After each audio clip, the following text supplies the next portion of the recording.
Ya, balik lagi bersama Om Artano Sabilian dari Lawang Farmhouse. Di video sebelumnya di part 1 kita udah bahas tentang betina sistem tempel. Nah, mungkin di part 2 ini kita bakal jawab pertanyaan dari komentar-komentar yang di video part 1. Ya, gimana? Langsung kita mulai dari yang pertama nih. Ya.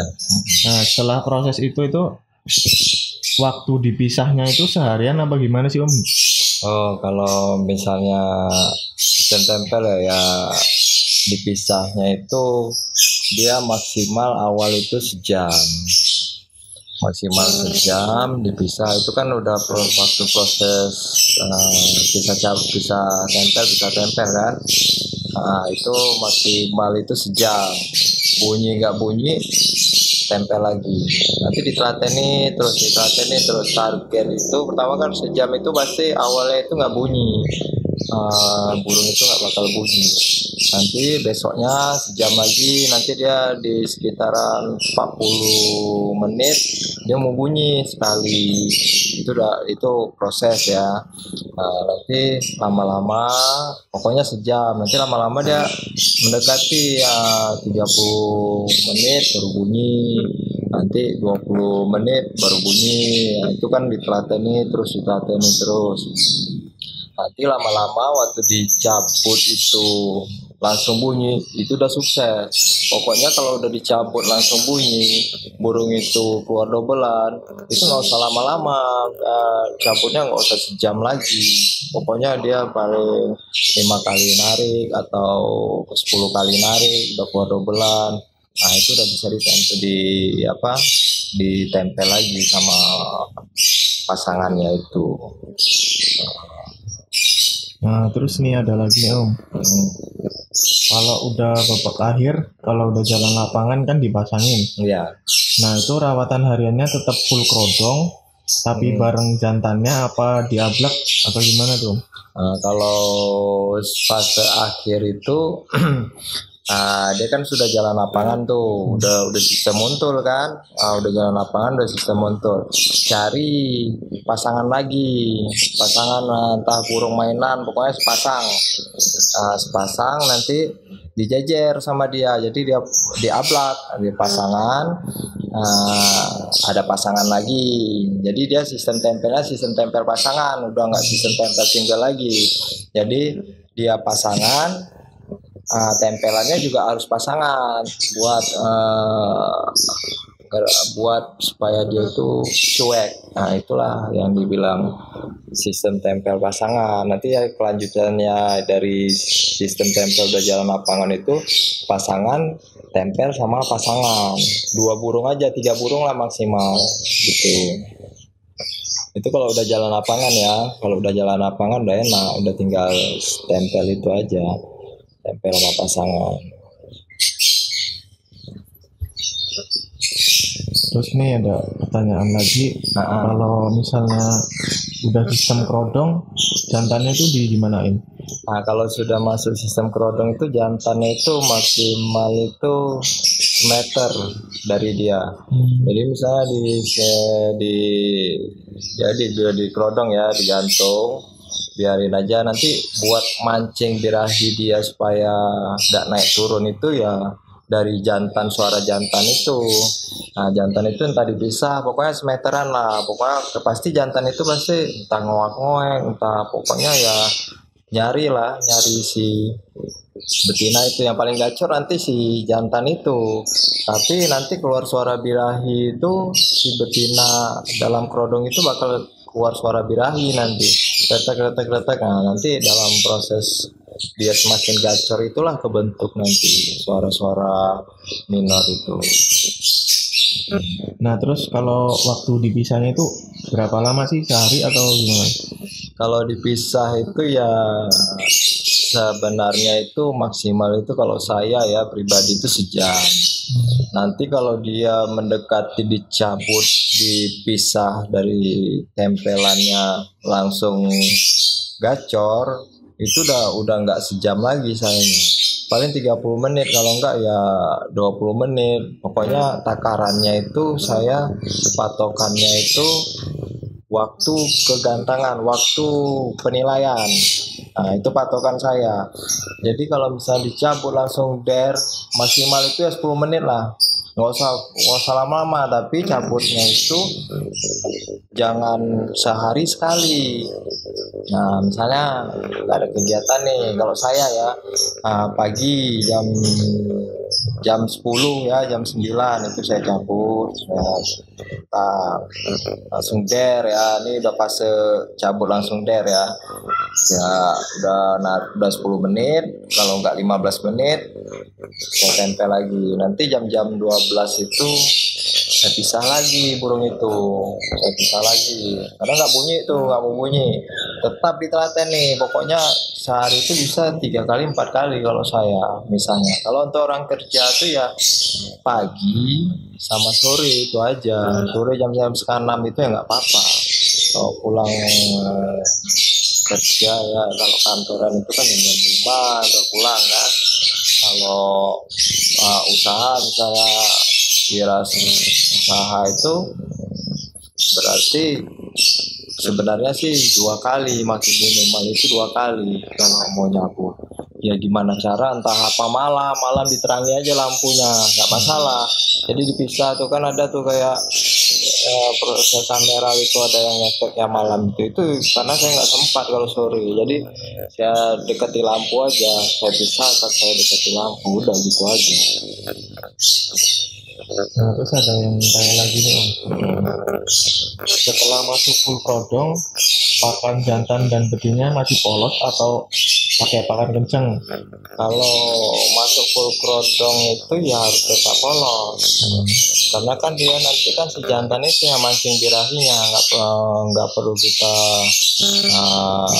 naikkan dengan pakan atau vitamin. Nanti kan yang naikkan birahi itu suara si jantan itu untuk ngancing lah birahinya biar nggak naik turun. Nah, kecuali nanti kalau sudah sistem pasangan, daun kandang, entah kandang kotak atau kandang bulat, itu udah masuk sistem pasangan, burung itu harus ditinggiin gitu. Kalau mandi malamnya itu wajib setelah full krodong atau full krodong pas buka tutup itu? Kalau mandi malam ya nggak boleh telat itu, sampai proses dia mau jalan lapangan, mau sistem untul, udah dia mau konslet, mau apa, itu udah tetap mandi malam ya tetap. Kecuali nanti dia proses untul itu gacornya gimana. Kalau dia gacornya kurang, nanti pas dipisah di plateni pagi itu pisah, gacornya kurang, berarti dia udah stop mandi malam. Jadi kita nggak jadi patokan wajib mandi malam. Nanti kita lihat si burung apa, karena kan si burung ini kan ada 2 karakter dia. Ada yang tinggi birahi tapi dia bagus mainnya, ada yang nol birahi tapi dia bagus mainnya. Yang tinggi birahi dia bisa nggak bagus mainnya ada.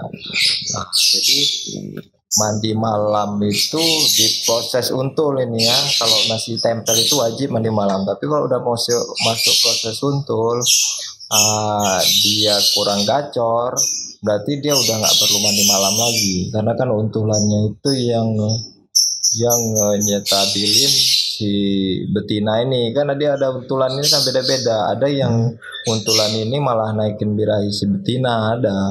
Ya, jadi kalau proses mandi malam itu jadi nggak jadi patokan sih, tinggal lihat mainnya nanti di hasil akhir sistem untulan, itu aja.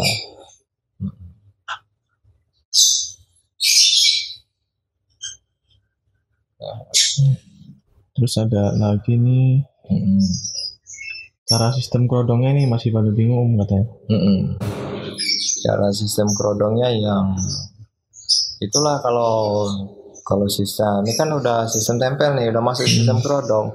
Kalau udah masuk sistem kerodong tuh gini, ini kan udah ditempel nih, udah gacor, udah keluar dobelan, nanti kita masukin sistem kerodong. Ada sistem kerodong itu Bedanya cuman dia dikerodong, si jantan itu enggak. Itu aja bedanya.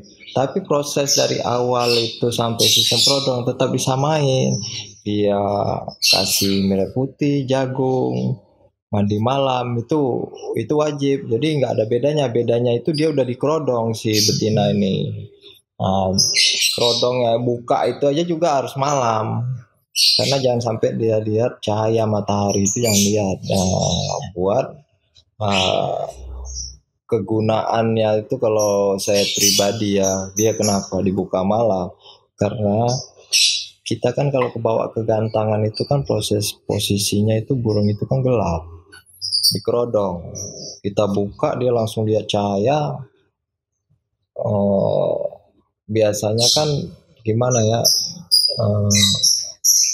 ngelatih dia. Nanti kalau misalnya dia di dalam sistem kerodong, ini masih sistem kerodong ya, belum buka tutup ya, dalam sistem kerodong nih dia kita buka langsung, nanti kan dia langsung ngelompat. Ini kan berarti kita udah ngelompat sistem buka tutup. Awalnya kan kita harus gacorin dulu burung itu dalam kerodong, kita gacorin dulu untuk supaya nyari konsentrasi dia untuk bunyi, untuk nyari dia birahi gacornya.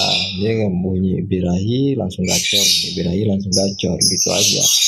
Kalau kita langsung bukanya di pagi hari, nah nanti dia dari proses dalam kerodong itu belum gacor aja kita udah buka tutup, itu udah ngelewatin fase dia proses. Kalau fase itu nggak boleh saya lewatin, itu aja benar. Nah, sistem tempelnya ini posisinya digantung di atas apa ditaruh lantai? Kalau saya sejajar sama dada. Karena kalau kita terlalu taruh di bawah sistem tempel ini, nanti di atas bingung dia. Banyak burung itu bingung kenapa burung itu taruh di bawah lantai, kita lalu lalang. Burung itu sering bingung ya, banyak ya. Kalau mungkin ada sih, kalau saya sih beda-beda pendapat, kadang ada. Kalau saya itu dalam saya main burung itu jarang kalau burung itu turun. Kalau dia birahinya nggak muncak, dia nggak bakal turun. Tapi kalau birahinya stabil, kalau birahinya muncak dia bakal turun. Tapi kalau birahinya dia stabil dia nggak bakal turun. Tapi kalau saya selama saya gantang itu paling kalau dia udah nggak tahan itu ya jarang untuk turun, ya jarang. Dia udah turun naik lagi gitu. Supaya dia mapan. Kalau dia disejajar sama dada, burung itu lebih cepat mapan. Untuk dia nggak terlalu. Kalau kita gantung, kalau dia terlalu di bawah, dia sering lihat kaki kita. Nah, jadi waktu kita gantung itu dia bingung, malah lihat kepala kita, bingung kan. Jadi kalau feeling saya kurang mapan lah, kalau terlalu taruh di bawah ya kurang mapan. Kebanyakan burung itu turun, itu aja. Nah, mungkin itu aja sih di part 2 ini. Mungkin nanti kalau ada pertanyaan lain bisa kontak ke Om Ari langsung. Nanti di deskripsi ada Facebook sama nomor WA yang kita cantumin. Ini ya gini, ada tambahan nih. Kalau settingan sekarang ini kan kayak si Ameral ini kan, sekarang itu H-1 tuh dia settingannya itu sama cindilan burung ini. Jadi H-1 itu sama cindilan. Jadi kalau ini proses nih ya, kita kan nyari settingan di lapangan. Jadi kalau udah sistem untul, udah jalan di lapangan, ini burung udah stabil nih, udah mau digantung, udah mau bunyi burung itu. Dari sistem tempel nih. Tapi kalau H-1 untuk event gede saya tempel cindilan burung itu. Kalau masukin cindilan, pisahin jantannya untuk ngebuang emosi dia, itu aja cuma. Tambahan saya. Jadi nanti tinggal tergantung kalian yang nyetingnya lah gimana untuk hasil akhir. Karena udah hasil akhir itu udah enak, tinggal ngikutin si burung, jangan ngikutin kita. Jadi awalnya sistem tempel nanti bisa untuk ke sistem untul. Kan ya karena hasil akhir itu kan harus diuntul memang. Cuma nanti untuk event-event gede itu saya ngebuang emosinya itu dengan cindilan itu. Makanya dengan H-1 tuh hari Sabtu tuh udah saya kasih cindilan, saya pisah itu. Sekarang dia juga ambilnya bawa ke lapangannya juga single, nggak sama untulannya. Itu aja tambahannya.